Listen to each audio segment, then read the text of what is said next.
Thanks for coming, everyone. I want to introduce you first to Bill Bailey, sitting next to me.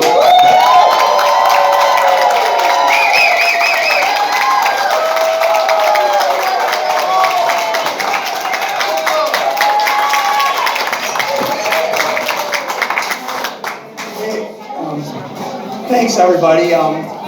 Thanks for showing up. I know a lot of you drove a long way, and we really appreciate you being here. This journey that we're on, this battle, we have to win. We won't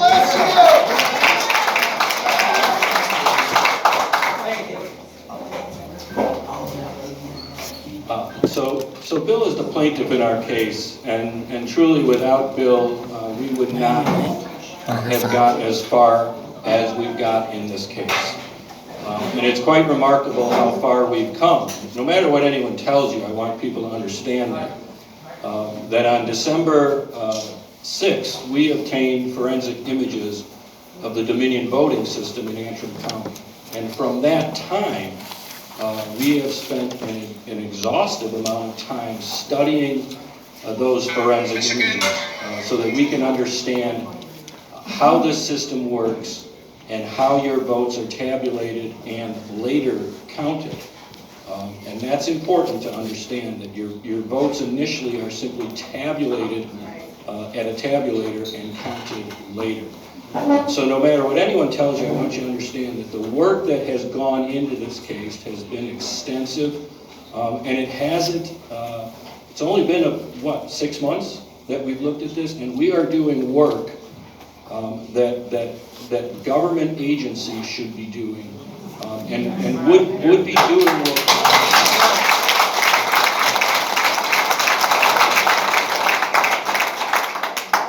And this is work they would be doing with many, many people studying this information. This is not easy, and it's also compounded by the fact that the Secretary of State and Antrim County have continuously delayed providing information to us. Certainly if they had provided information to us in a timely fashion, we would be probably months further along than we are now. And that's a stall tactic, make no mistake about it. But where we are right now is quite remarkable for a 6-month journey. And we hope we have a longer journey ahead of us so that we can continue to study this information, obtain discovery from the state, and provide people, the voters, with real evidence, real information about how your vote is tabulated and then counted later. And we chose this venue today, the American Legion, because everyone's votes count. You know, Bill Bailey.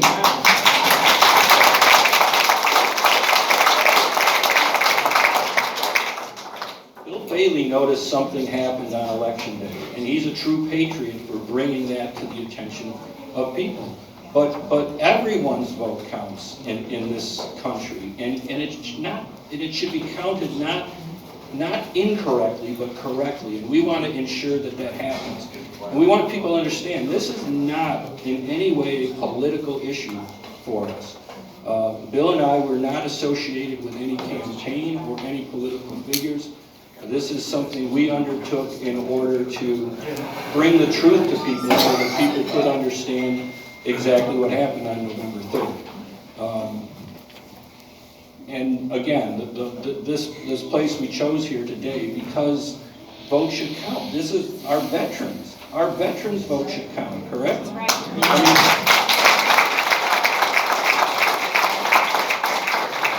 If you listen to the national mainstream media, they would tell every one of you veterans that your vote doesn't count because they don't want to get to the truth. The Secretary of State, Jocelyn Benson, will tell you that your vote doesn't count.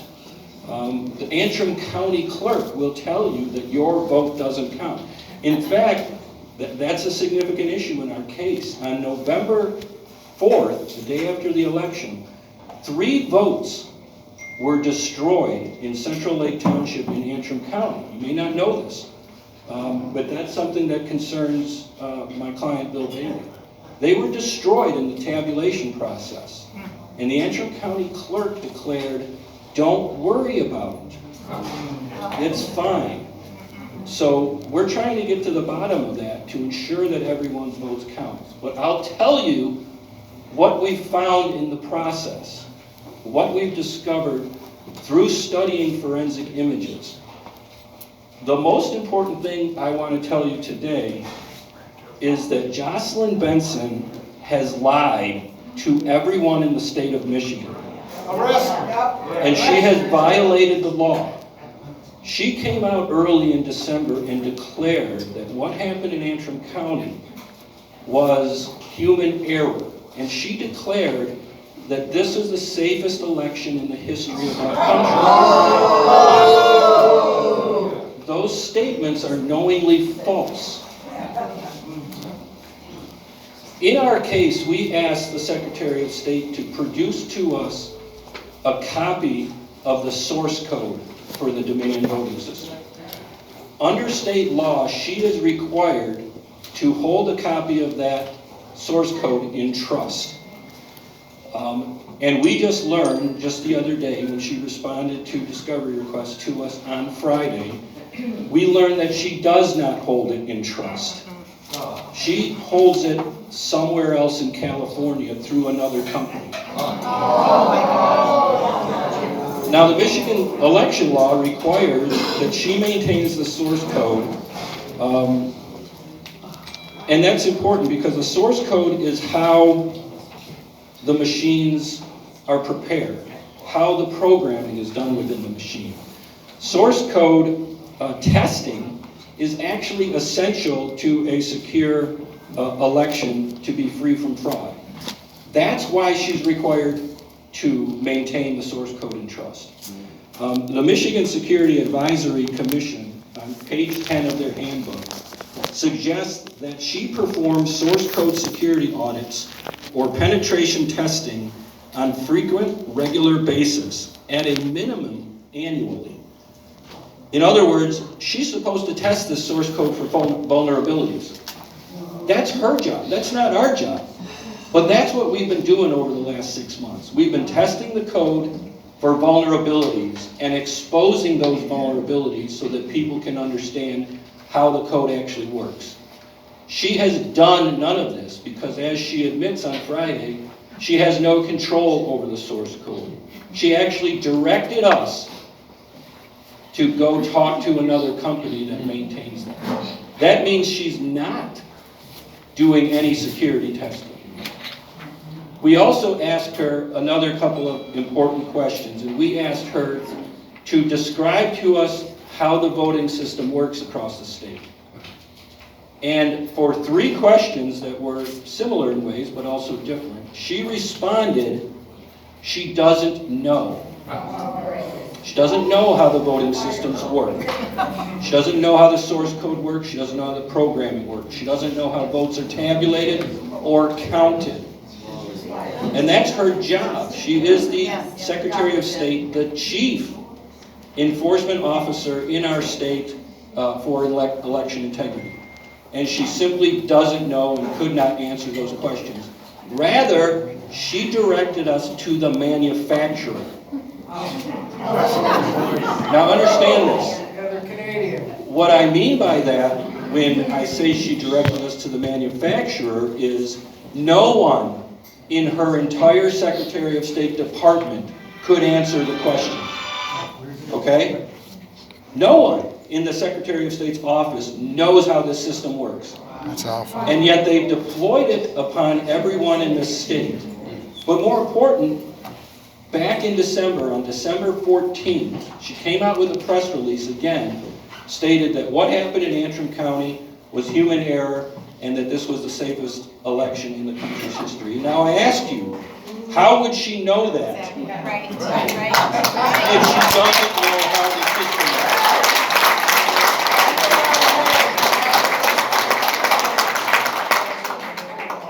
And that's why I say she lied to the people of the state and she violated the law. And she should be held accountable.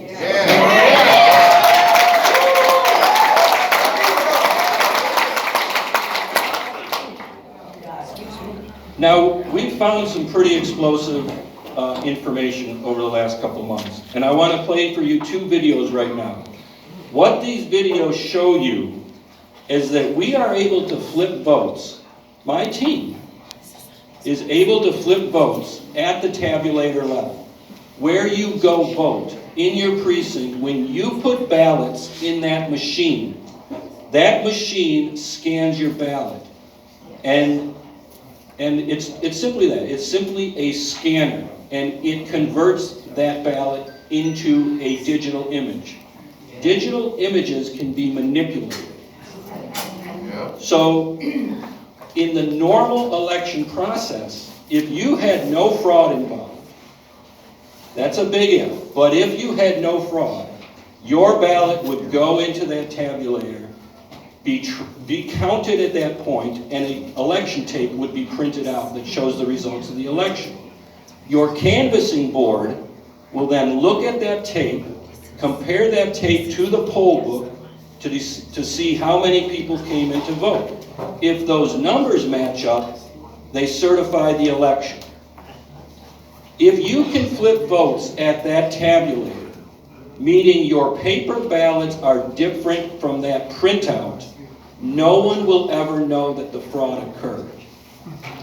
We are then able to take those flip votes, those fraudulent votes, that vote count, and transfer it to the county's election management system. That system then will transfer those votes to your Secretary of State's office. So by showing what we do now, where we flip votes at the tabulator, it's nearly impossible to uncover fraud unless you have an actual audit of the ballots.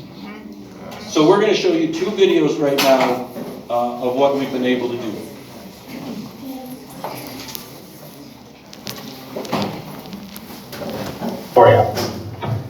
So this guy puts in 7 ballots, 4 for Trump, 2 for Biden, 1 for a third party.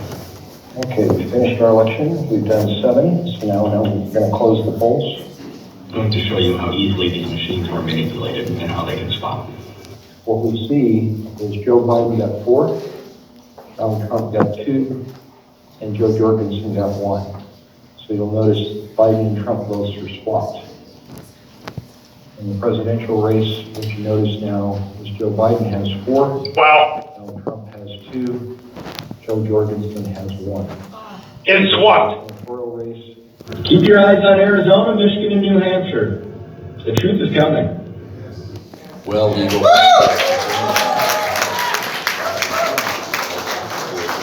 Results of the 2020 election. And from November 3rd on, the eyes of many in the nation were focused on voting irregularities in Antrim County, Michigan. Now, Matt Deperno's legal team is revealing exclusively to One American News the next phase of their legal strategy. They have brought in their own expert who has access to both the voting machines and the tabulation software. Jeffrey Lenberg is a systems vulnerability expert with an extensive background in national security who has been brought in by the plaintiffs in the case to give his analysis of the Antrim County election and their use of these electronic voting systems.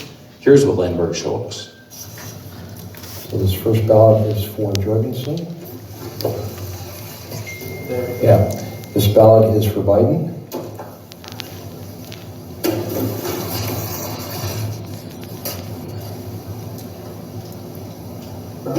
Next ballot is for Biden.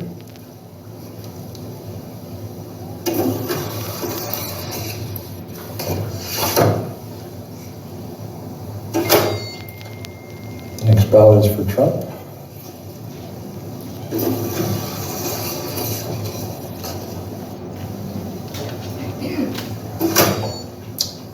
Next ballot is for Trump.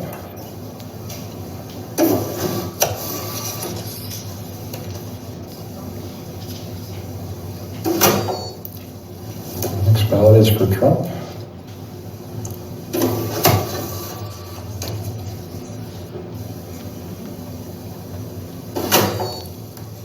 Next ballot is for Trump. And that's the 7th one.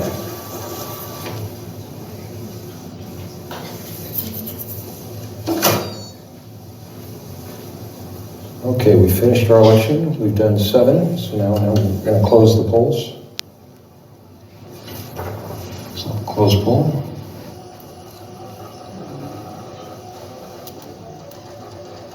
Now, while it's printing this, I will point out the modification that we made. What we did is for the presidential race, we swapped Biden and Trump votes. We did not change the senatorial race, and we swapped the congressional race. So that's what we're looking for. What we see is Joe Biden got 4, Donald Trump got 2, and Joe Jorgensen got 1. So you'll notice Biden and Trump votes are swapped. For the senatorial race, Peters got 2, James got 4, and Willis got 1. So there's no modification there. It matches the ballots. For the third race, the congressional race, Ferguson got 4, Bergman got 2, and Bourne got 1. So it swapped those between the top and the second candidate here. Now this gets a little bit more detailed over here. What I'm going to do is manual. I don't have a script set up to do it, but that'll be a next step. But what needs to happen here is a series of SQL commands, database modification commands. So bear with me, please, as I go through these. The first thing I'm going to do is put the database in a known state, the starting state, the normal starting state. So I have it in that state right now. So what I need to do is that index, I need to swap the index for the presidential candidates, Democrat and Republican, and I need to swap it for the congressional race as well. So I have some queries set up to do that. So this is Biden. I'm going to go ahead and run that query. Then I'm going to go pull up each one of the other candidates. So I'll go to Trump, run that query. Then I'll go to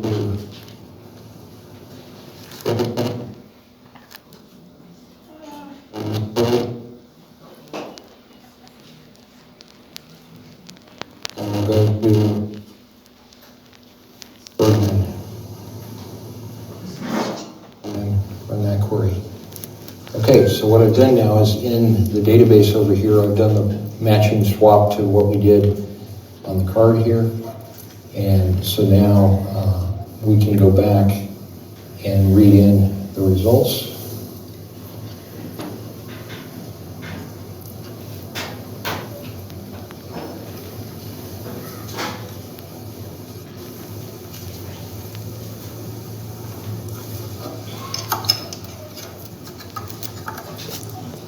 So this is card number 3. It's checking the drive. Says it's the Helena Township. We're going to load it. Loaded successfully. Now we're going to look at the results. So straight party is still 0. In the presidential race, what you notice now is Joe Biden has 4, Donald Trump has 2, Joe Jorgensen has 1. If we go to the senatorial race, Gary Peters has 2, John James has 4, Willis has 1. We go to the congressional race, Dana Ferguson has 4, Jack Bergman has 2, Ben Bourne has 1. So what you see is the results now match the tape printout here. So when you do the canvas, they will match. But they're not correct. They don't match the ballots. Lenberg says that his analysis shows that these electronic voting systems are vulnerable to compromise and demonstrated a series of manipulations he was able to perform within the software, which appeared to alter the reported outcome of this simulated election away from the results on the paper ballots themselves. For years, Americans were told by mainstream media that elections were vulnerable due to cybersecurity concerns, with outlets from CNN to MSNBC running stories on the security flaws in the systems.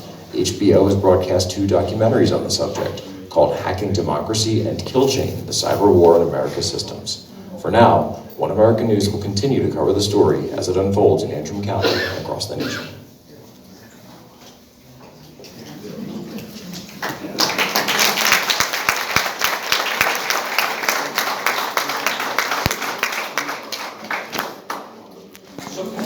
so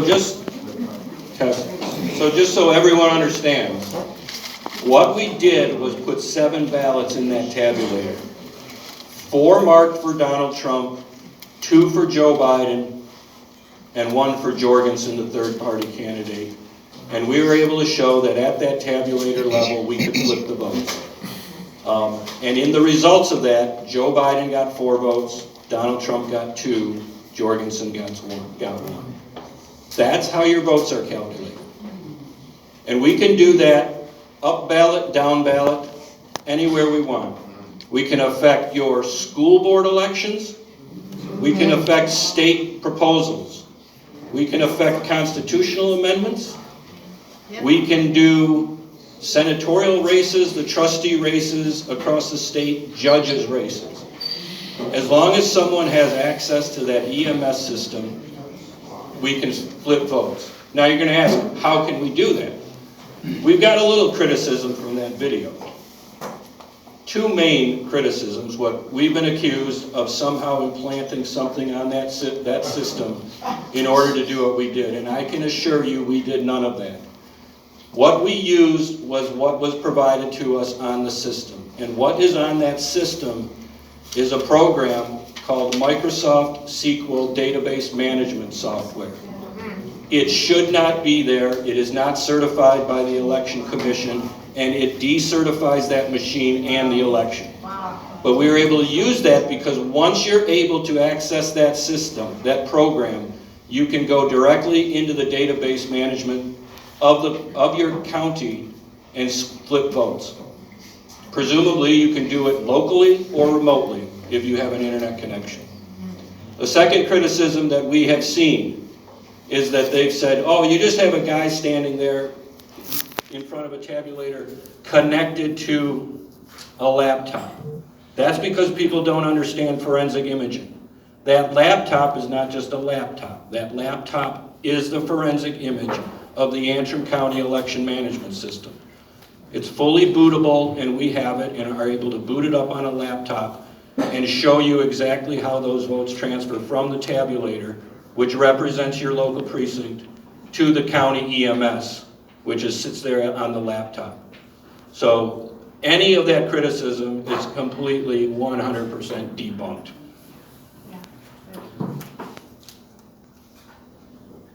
But it gets worse, people.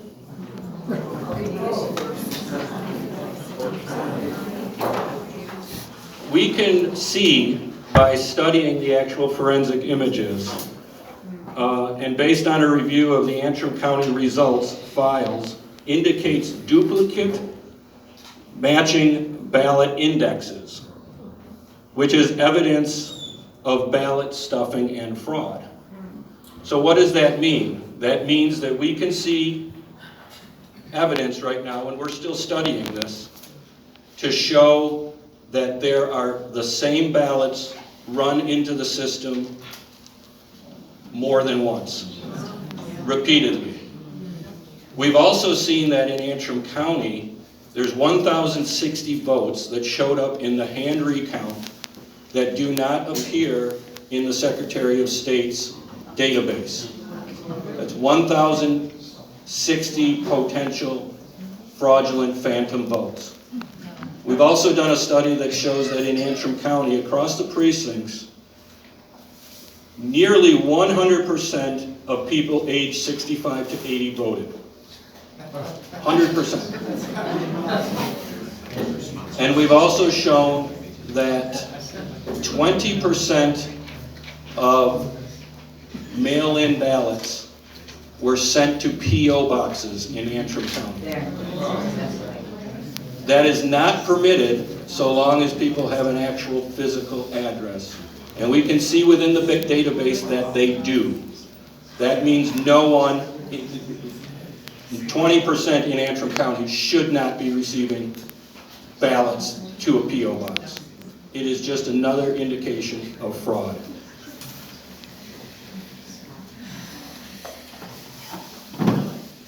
And it gets worse. We've shown that across the state of Michigan, in certain tabulators, and it doesn't matter which company is operating these tabulators, but we show trace source of internet connections to Germany and Taiwan.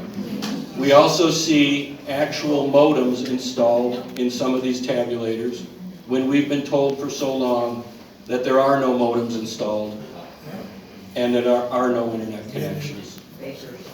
And that's an important finding, to actually find these actual modems. Because if you have a 4G card in a tabulator and you connect to the internet, you can go directly into the database through that Microsoft SQL database management system and affect the election.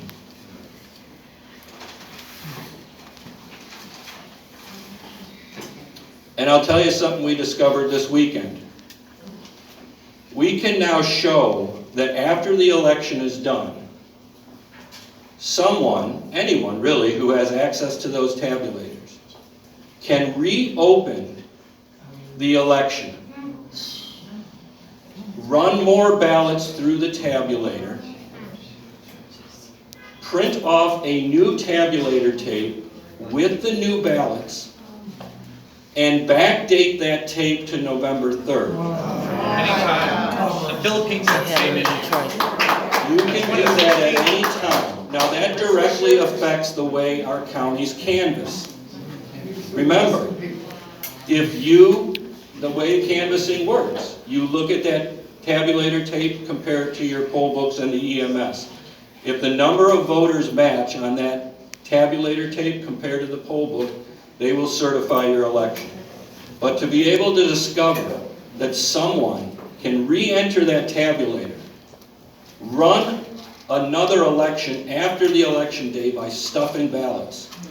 And we've done this up to over 28 ballots we're able to do in small little sequences, just as test runs. You can do 100 if you want, you could do 1,000, you could probably do 1,000,000. But then to backdate that tabulator tape shows significant potential for fraud. And I go back to the beginning where I talked to you in the beginning. It's the Secretary of State's job to run tests on these machines and to run tests on this source code. And she has failed to do this. My team should not be the people discovering this. We're doing the work of the FBI and the Department of Justice, and we've done it in 6 months. And we've done it with a small team.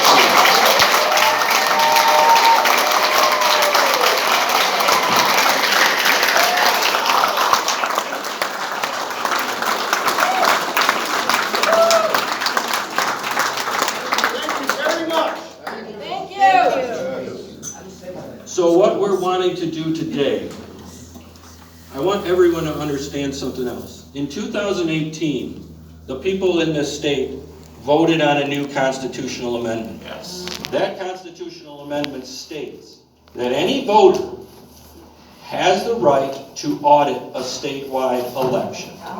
It is self-executing, and your legislature cannot impose restrictions on you. Right. Everyone has that right. It is your constitutional right to challenge elections, to audit elections.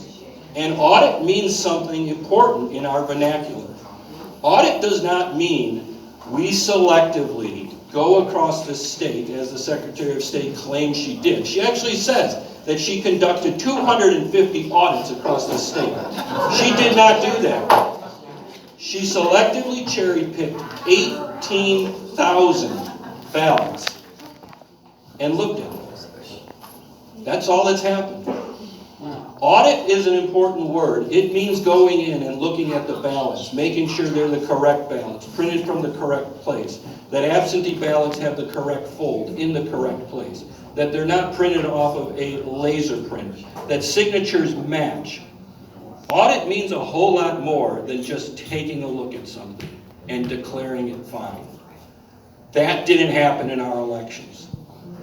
And what we've discovered, and people need to know this, but we've discovered through our work that there was an absolute subversion to the November 3rd, 2020 general election in the state. And we're calling on our legislatures to stand up and do what's right. Right.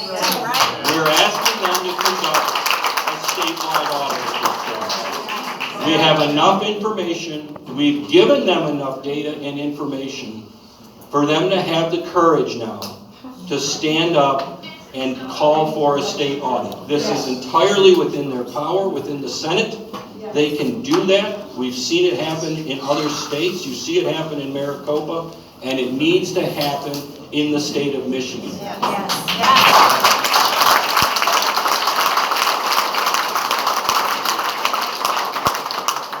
Our state representatives and senators need to give up the fever dream, need to abandon their conspiracy theory that this was the safest election in this country's history.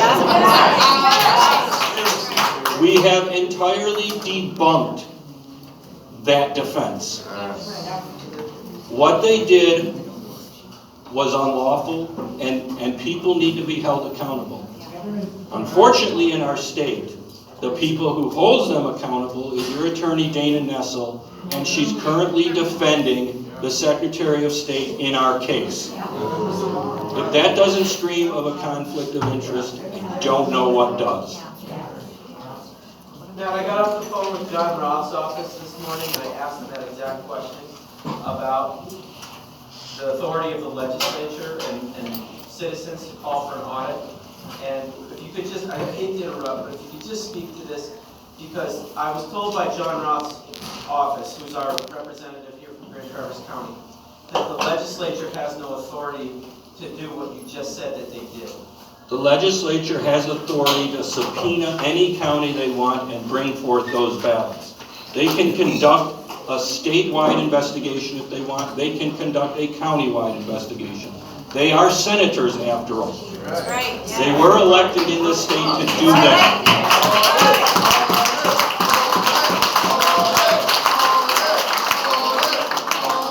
Now I tell you what they're going to need. They're going to need a forensic expert. They're going to need a cyber expert. They're going to need a ballot expert.